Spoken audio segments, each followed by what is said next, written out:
damai sejahtera di dalam nama Tuhan kita Yesus Kristus.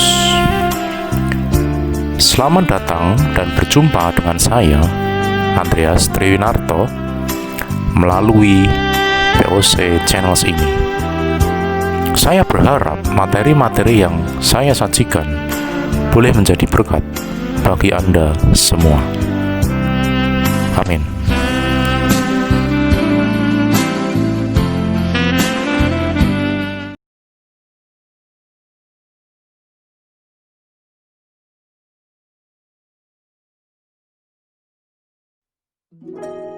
Dalam kehidupan kita sehari-hari, tidak jarang kita mengalami banyak permasalahan.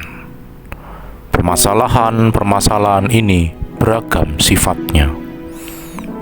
Misalnya, masalah keluarga, keuangan, relasi, dan masih banyak lagi.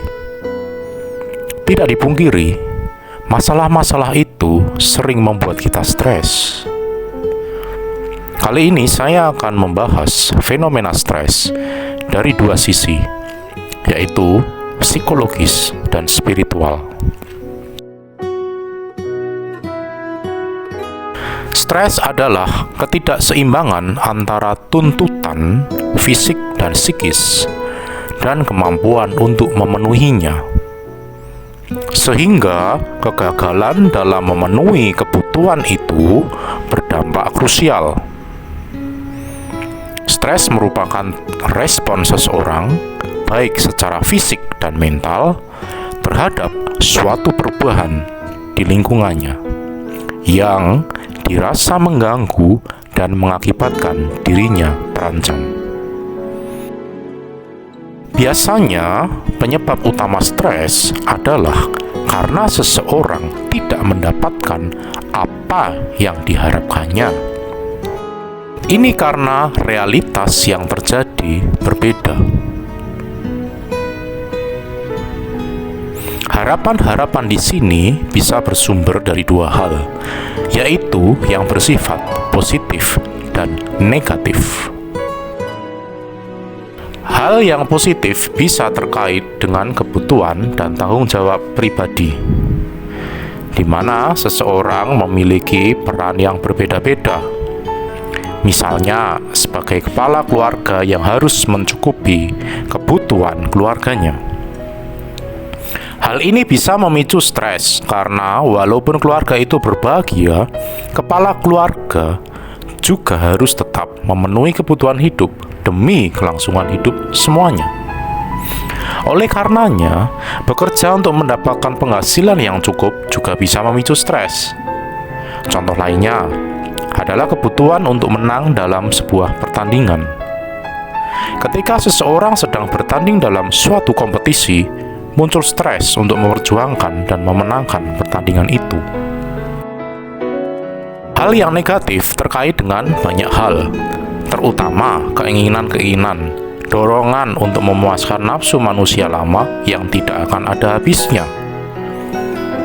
Hal ini biasanya termanifestasi dalam kehidupan yang glamor, berfoya-foya, minum minuman keras, memakai narkoba, persaingan tidak sehat, misalnya bersaing agar kelihatan lebih kaya dan mampu, iri hati dan dengki, nafsu untuk dipuji. Harapannya adalah mendapatkan kepuasan batin, namun tidak kunjung tercapai juga sehingga justru menimbulkan stres. Inilah kebahagiaan semu. Contoh lainnya adalah sewaktu mendapatkan tekanan hidup. Tentu saja, tekanan hidup ini berasal dari luar diri seseorang. Misalnya harus melunasi hutang-hutang, di PHK oleh perusahaan, dan lain sebagainya. Lalu ia menjadi tidak semangat dan putus asa karena tidak mendapatkan solusi yang sesuai dengan harapan. Inilah yang disebut nafsu yang dapat mendorong ke arah lebih lanjut, yaitu frustrasi dan depresi klinis yang memicu kepada pikiran bunuh diri. Pikiran-pikiran suram dan membuat tidak berdaya juga termasuk nafsu manusia lama. Perbedaannya adalah nafsu ini membawa kepada kematian, inilah yang menghancurkan kepribadian seseorang. Para ahli psikologi di Amerika mencoba meneliti dan menggali kejadian-kejadian apakah yang dapat menjadi sumber stres atau stresor bagi seseorang. Kuat atau tidaknya seseorang menghadapi stresor ini tergantung dari banyak hal, yaitu tingkat kematangan emosi dan caranya berpikir, caranya menyelesaikan masalah, tingkat moral, pola asuh dari orang tua, dan ketahanan kepribadiannya. Dalam dinamika kehidupan orang-orang Kristiani, stresor juga pasti dialami. Kebanyakan orang Kristiani biasanya memakai pendekatan doa untuk menangani masalah stres ini. Pada penelitian psikologi ditemukan bahwa doa banyak membantu menurunkan tingkat stres seseorang. Semakin sering orang berdoa dan berkontemplasi kepada Allah melalui perikop-perikop di kitab suci, maka tingkat penyerahannya juga akan makin tinggi. Sebenarnya disinilah prinsip Allah sedang dilaksanakan. Sewaktu seseorang bertekun dan berserah total kepada kehendak Allah atas situasi stres yang sedang dihadapinya, maka Allah juga pasti akan mengulurkan tangannya. Perikop-perikop di dalam kitab suci dapat dipakai untuk memberikan jawaban sewaktu stres melanda jiwa. Di dalam kitab Mazmur pasal ke-23 dijelaskan bahwa Tuhan kita adalah gembala yang sangat baik, yang membawa kita ke padang rumput yang hijau. Ini artinya Tuhan pasti akan menolong sejauh kita menaati apa yang menjadi kehendak-Nya bagi kita. Kerjasama antara kita dengan Allah adalah hal yang mutlak. Kerjasama yang melibatkan dua pihak ini bisa menjadi harmonis jika kita mencoba untuk mengintrospeksi diri dan menyesuaikan gerak langkah hidup kita sesuai dengan rancangan Allah. Sewaktu kita menghadapi masalah, sah-sah saja kita mengutarakan rencana-rencana kita kepada Allah. Namun, Tuhan juga ingin kita bertanggung jawab atas pilihan kita itu. Kita harus memilih, karena Allah tidak menjadikan kita robot. Kita diciptakan serupa dan segambar dengan citra Allah. Kehendak bebas harus kita gunakan dalam kerangka kehendak ilahi. Kita memilih pilihannya Allah karena kita sangat menyadari bahwa Dia adalah kasih semata. Yang menjadi permasalahan adalah jika kita memilih lalu mempermainkan pilihan itu di hadapan Allah, maka Tuhan juga akan mendidik kita agar kita selamat. Daud harus menerima konsekuensi dari perbuatannya karena dosa dan kesalahannya sendiri. Tetapi hal ini berbeda dengan kasus Ananias dan Safira sewaktu berbohong kepada Tuhan. Jadi, kita harus bijak memakai kehendak bebas kita. Jangan sampai kehendak bebas itu justru memisahkan kita dengan Allah. Sampai di titik ini, muncullah pertanyaan baru. Bagaimanakah cara kita mengetahui, mengenal, dan melakukan kehendak Bapa di surga? Tidak jarang juga ditemui bahwa sewaktu kita bergumul dalam menantikan jawaban doa-doa kita itu, kita juga mengalami stres. Bagaimanakah kita mengatasi hal-hal itu? Agar kita memahami kehendak Allah yang kudus, maka kita harus belajar menyelami kondisi internal kita. Pikiran, emosi, dan kehendak serta kondisi hati kita, dan eksternal atau realitas yang terjadi. Di dalam Injil Matius pasal 5 ayat ke-20, Kristus mengatakan bahwa jika hidup keagamaanmu tidak lebih benar daripada hidup keagamaan ahli-ahli Taurat dan orang-orang Farisi, sesungguhnya kamu tidak akan masuk ke dalam kerajaan surga. Kata hidup keagamaan dalam bahasa Inggrisnya diterjemahkan righteousness. Dalam bahasa Yunaninya memakai kata dikaiosune, yang artinya adanya keselarasan antara isi hati, pikiran, perkataan, dan perbuatan. Jika hidup kita tidak mencapai kondisi dikaiosune ini, maka Kristus memandang dan mengkategorikan kita sebagai orang yang munafik, atau seperti orang Farisi dan ahli Taurat yang sangat pandai berteori tentang hal-hal agama namun tanpa pelaksanaan. Ini berarti bisa saja seseorang sangat pandai dan tinggi kata-katanya, bersifat sangat rohani, namun kenyataannya hati dan perilakunya penuh dengan hal-hal yang tak berkenan di hadapan Allah. Muncul pertanyaan, apakah kita sudah sungguh-sungguh benar di hadapan Allah? Bagaimanakah caranya agar bisa hidup benar di hadapan Allah? Jika kita terus menelusuri pada pasal ke-7 ayat ke-12 sampai 14, maka Kristus memberikan kuncinya.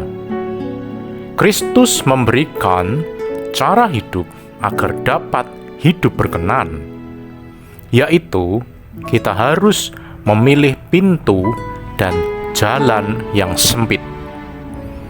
Pintu dan jalan sempit itu melambangkan penderitaan. Namun, penderitaan di dalam Kristus selalu membawa kepada kebahagiaan dan kehidupan kekal.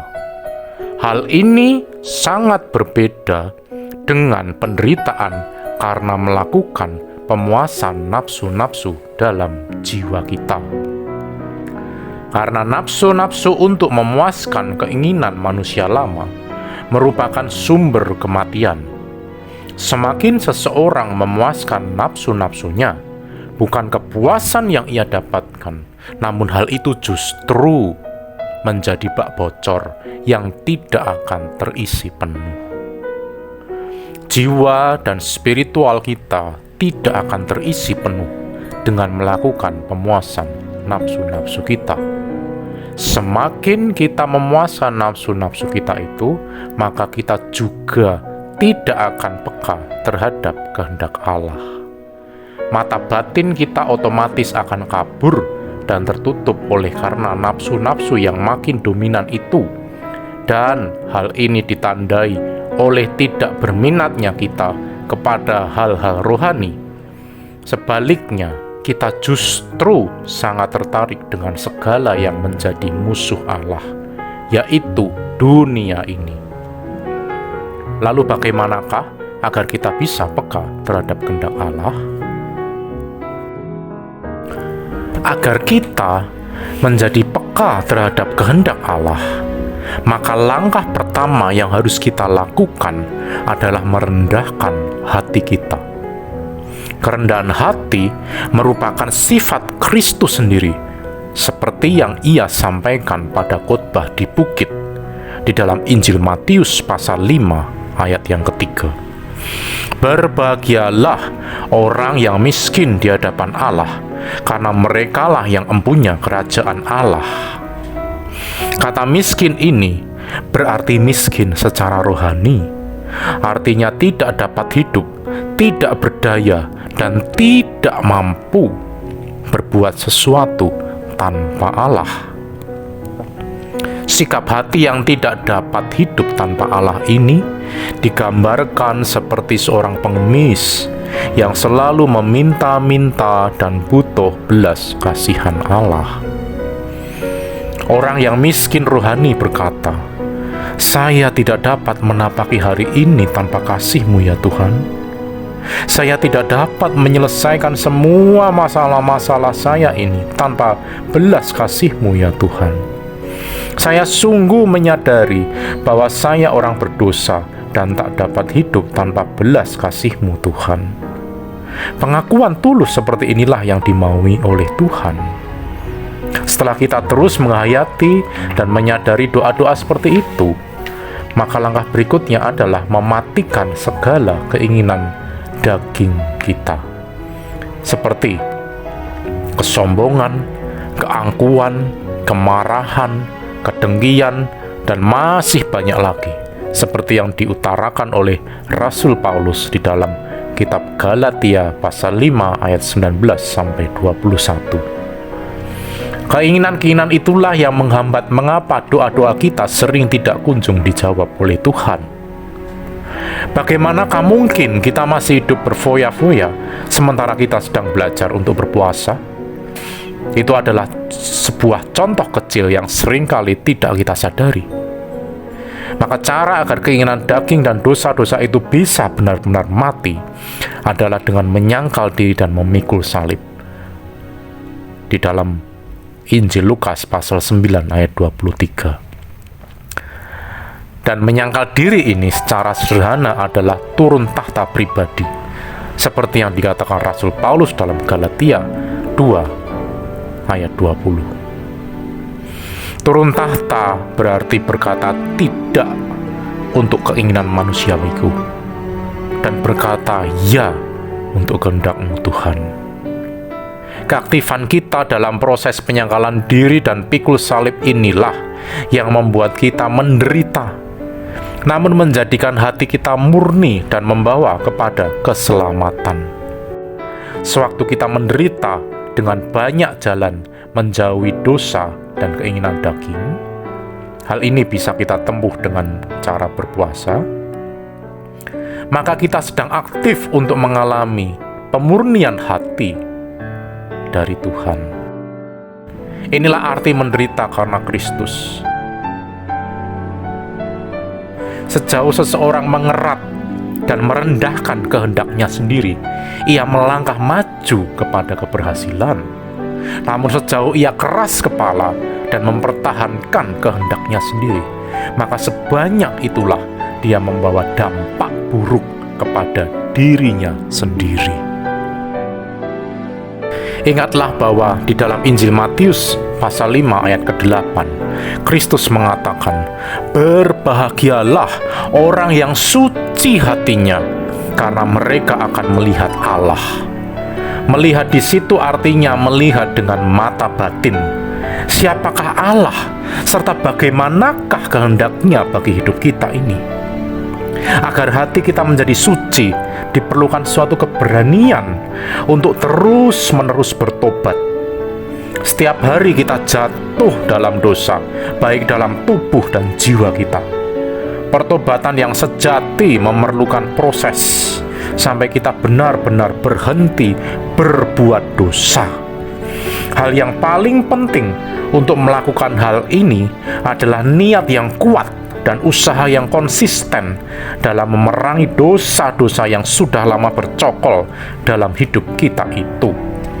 Kita harus sabar, karena hal ini bukan seperti memotong dalam sekejap, tapi kita perlu benar-benar serius menjauhi sumber-sumber yang menjadi penyebab jatuhnya diri kita ke dalam dosa. Kita mohon kekuatan dari Tuhan agar Tuhan melepaskan kita dari semuanya itu, dan doa seperti inilah yang cepat dijawab oleh-Nya. Jika kita tidak belajar untuk hidup kudus, maka ada suatu hal yang mengerikan yang dapat terjadi. Di dalam Injil Matius pasal ke-7 ayat ke-21, Dikatakan bahwa bukan setiap orang yang berseru-seru kepada Tuhan akan masuk ke dalam kerajaan surga, melainkan dia yang melakukan kehendak Bapa. Pada ayat selanjutnya kita menemukan bahwa ada banyak kejadian luar biasa yang mengikuti hidup seseorang. Namun anehnya, Allah tidak mengenalnya. Dari ayat itu kita dapat melihat bahwa semua perbuatan ajaib yang dilakukan seseorang belumlah menjadi tolok ukur hidupnya berkenan di hadapan Allah. Perlu kita ingat bahwa perkataan Kristus itu bukan ditujukan bagi orang yang di luar Kristus, namun bagi yang sudah di dalam Kristus namun tersesat jalannya. Di dalam ayat ke-15 sampai ayat ke-20. Perikop itu bukanlah sebuah perumpamaan, namun gambaran yang akan terjadi di tahta pengadilan Kristus kelak. Kata kunci dari perikop itu adalah hidup berkenan di hadapan Allah. Sekilas, kata ini mudah sekali diucapkan, namun kenyataannya membutuhkan sebuah keseriusan dan ketekunan dalam proses mencari perkenanannya. Jika kita hidup berkenan di hadapan Allah, maka otomatis kita sedang melakukan kehendak-Nya.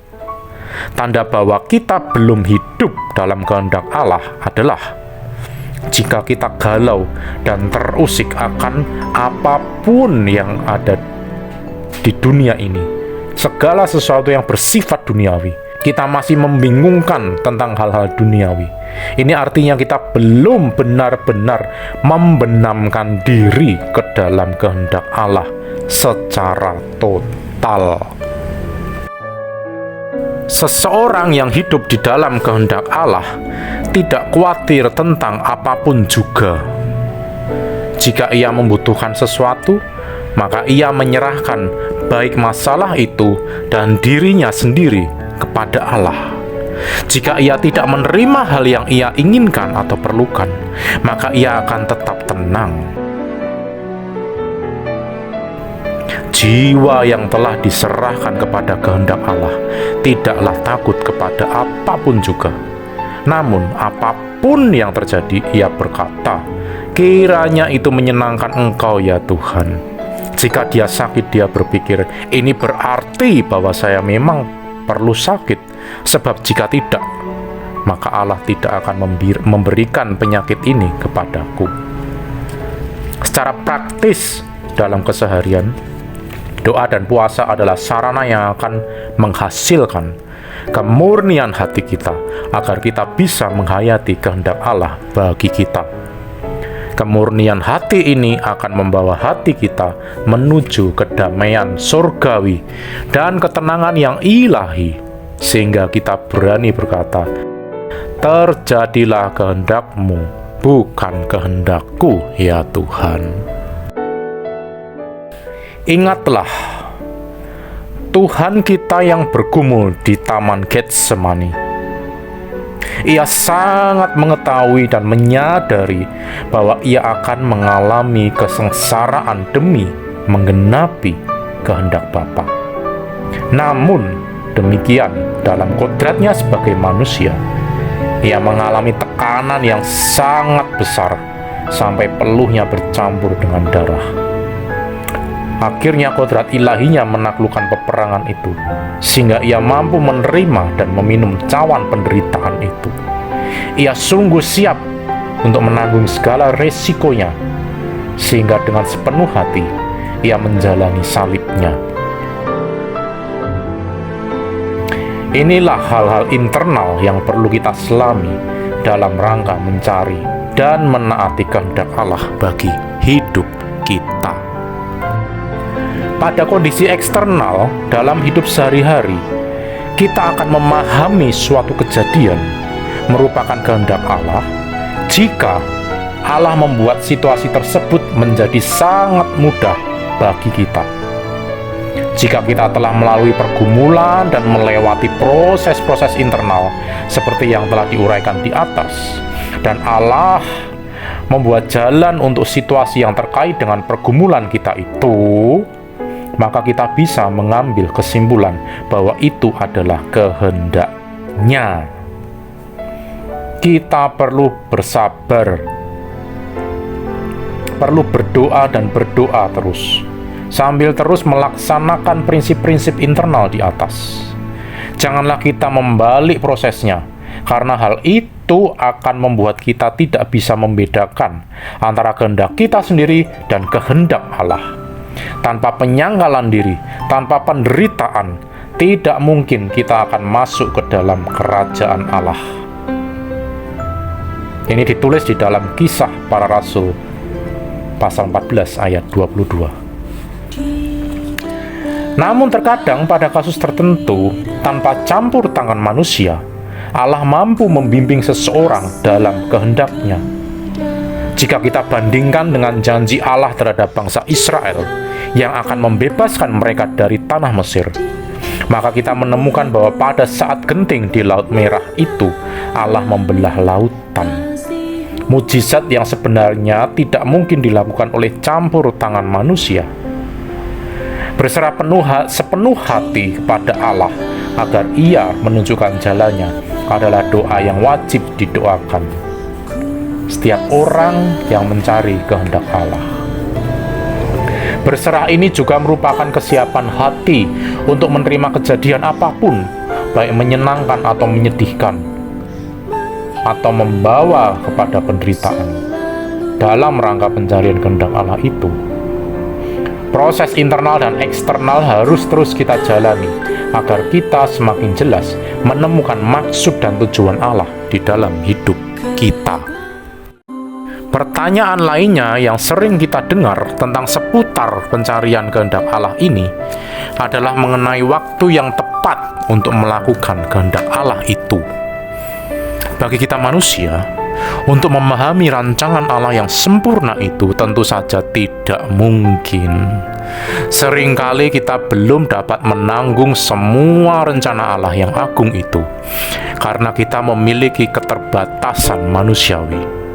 Oleh karenanya, agar kita selalu berjalan di dalam jalurnya Allah, maka satu-satunya jalan yang harus kita tempuh adalah mempraktekkan hidup kudus, hidup dalam kerendahan hati, hidup dalam kasih, banyak berpuasa, dan terus berdoa tak kunjung putus, agar kita mampu menangkap frekuensinya Allah, sehingga pada saatnya nanti Allah berkarya dalam hidup kita.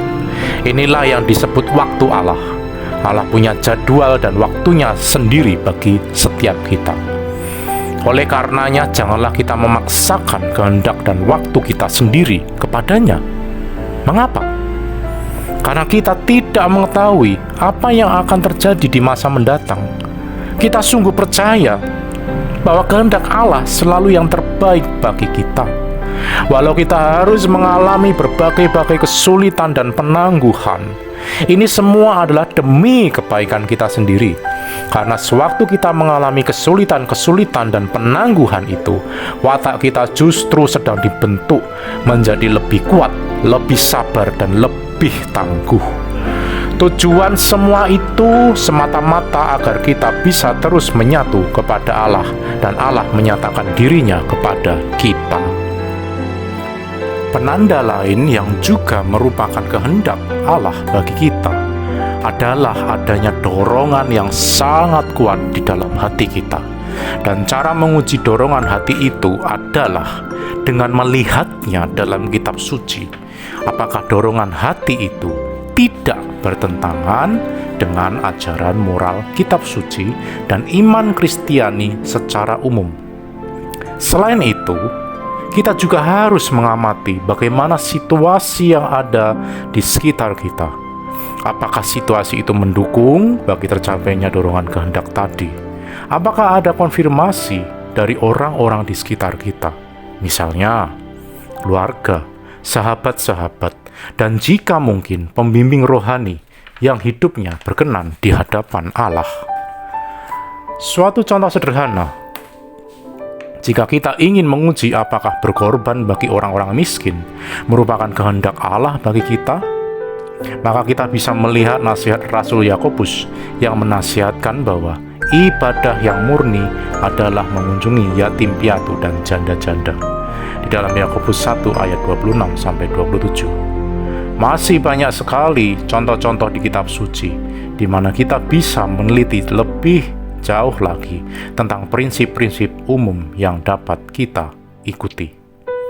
Dengan melihat dari beberapa unsur itu, maka kita mulai menguji diri kita, dan kita akan menemukan kehendak Allah bagi kita. Untuk mengetahui, mengenal, dan melakukan kehendak Bapa di surga, maka kita harus berani berproses sampai kehendak-kehendaknya itu dipenuhi dalam hidup kita. Sampai kita menutup mata, bertemu muka dengan Sang Ilahi.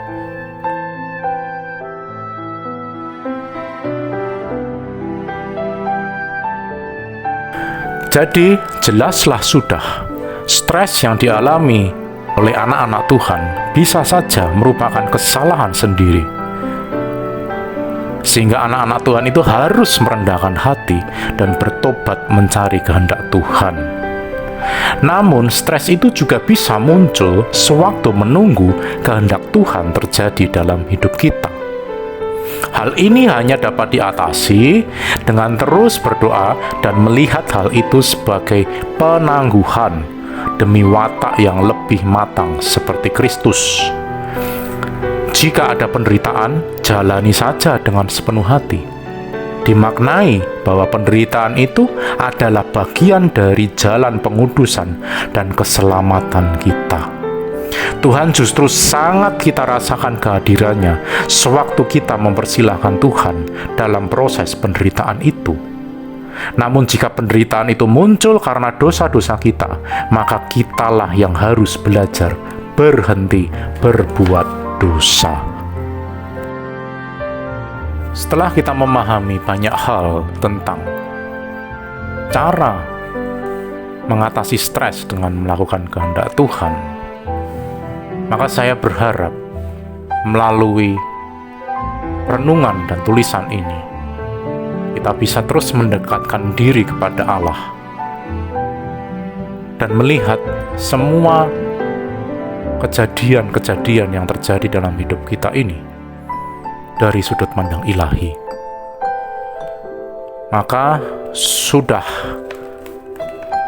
sewajarnya lah jika kita terus menaikkan doa-doa penyerahan kepada kehendak ilahi.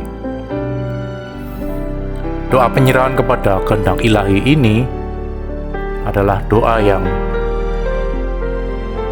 membuat kita semakin hari semakin tenggelam, membenamkan diri, berserah penuh pada Tuhan agar kehendaknya terjadi dalam hidup kita. Ya Tuhan Yesus, aku tidak tahu apa yang ingin ku minta kepadamu. Hanya Engkau sendirilah yang mengetahui apa yang sesungguhnya aku butuhkan. Engkau mengasihi diriku lebih dari yang ku ketahui bagaimana mengasihi. Mampukanlah diriku untuk melihat kebutuhanku yang sejati, yang tersembunyi dari penglihatanku. Aku tidak berani memohon salib atau penghiburan, namun hanya akan menunggu dengan sabar uluran tanganmu. Aku tidak lebih bijaksana dari Engkau. Oleh karenanya, apa yang menurutmu baik, biarlah itu terjadi di dalamku. Hatiku terbuka untukmu ya Tuhanku, demi kerahimanmu yang agung, aku mohon datanglah kepadaku dan bantulah aku. Bukalah mata hatiku, sembuhkanlah aku dan angkatlah aku. Dalam keheningan aku memuji-muji kehendak-Mu yang kudus, serta jalan-Mu yang tak mudah dipahami.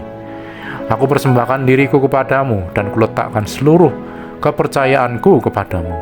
Aku hanya ingin melakukan kehendak kudus-Mu, tidak ada yang lain. Ajarilah aku berdoa dengan setia. Amin.